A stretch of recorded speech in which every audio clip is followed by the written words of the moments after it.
Hello, in this video I'm going to show you three methods of taking a screenshot on Redmi Note 13. The first method is press the lower volume button and the power button at the same time like this. As you can see, a screenshot is captured. The another method is go in a status bar, tap here. As you can see, a screenshot is captured. Tap on a screenshot.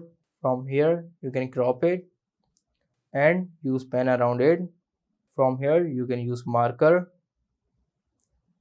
and this is eraser. If you want to save your screenshot, simply tap on tick icon. Now we will go in gallery. As you can see, my recent screenshot is saved.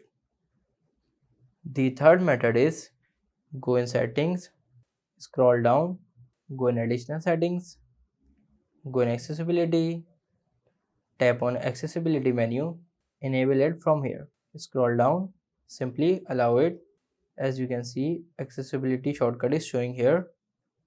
Now if you want to take a screenshot, then simply tap on accessibility shortcut and tap on screenshot. These are three methods of taking a screenshot on Redmi Note 13. I hope this video helps you. Please like this video and subscribe the channel.